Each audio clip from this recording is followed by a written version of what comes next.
Oke, selamat siang. Saya Dr. Firman Chandra. Saya advokat, praktisi hukum, dan pengajar di Magistra Ilmu Hukum. Hal yang terkait umroh ini betul-betul sebenarnya jangan dilakukan.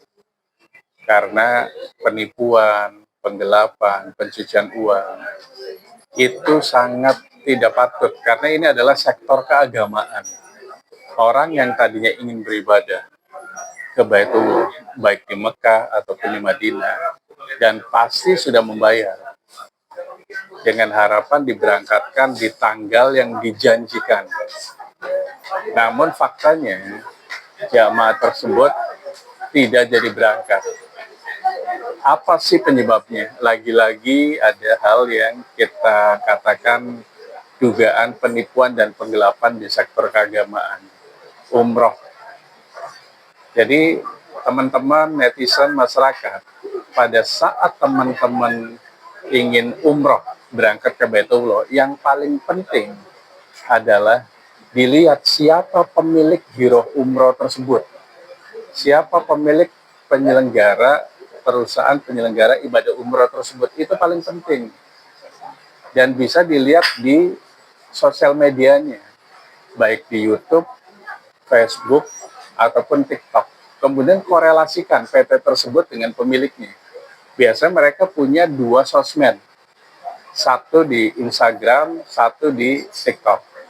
Kemudian pemiliknya muncul lagi di TikTok dan Instagram. Itu harus dikorelasikan. Karena kalau muncul namanya, kemungkinan besar dia punya integritas.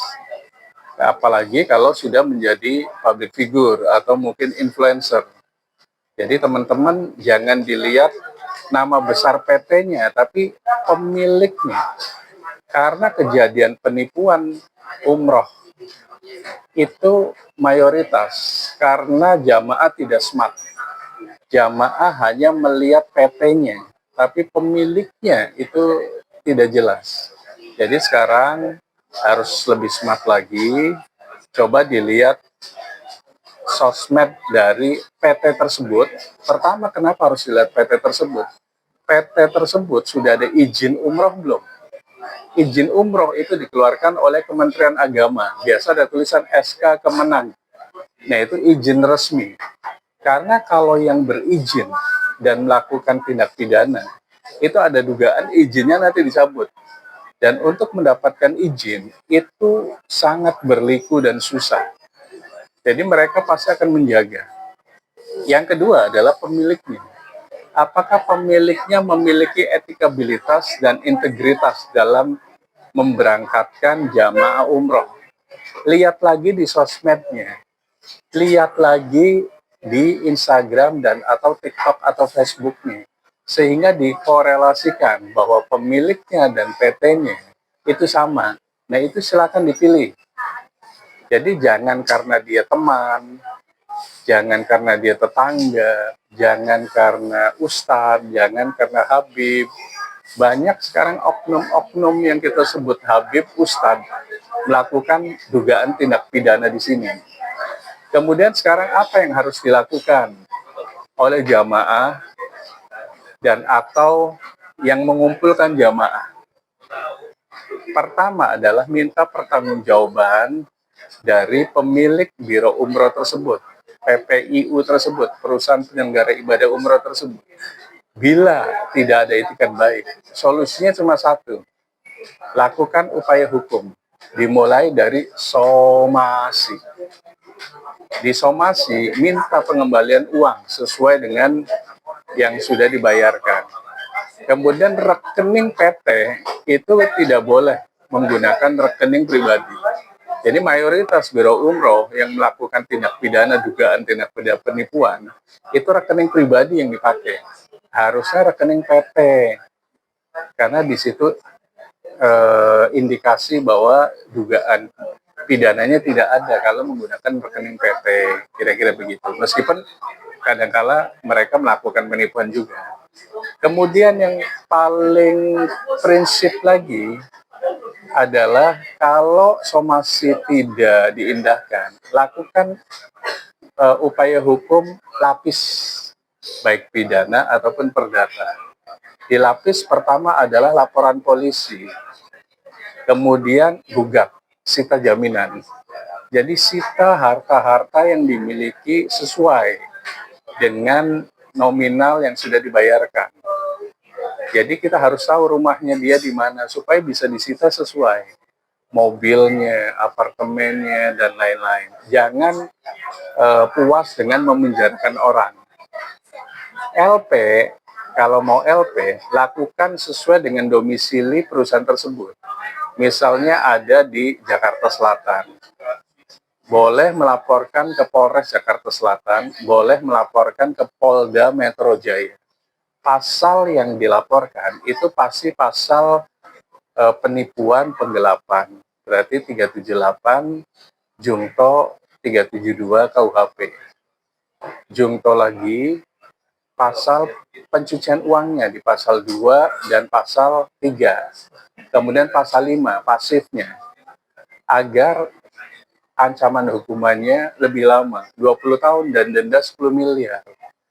Jadi dilapisnya pidana dan perdata bila somasi tidak diindahkan oleh pemilik biro umroh tersebut dan atau stakeholder yang ada di perusahaan umroh tersebut.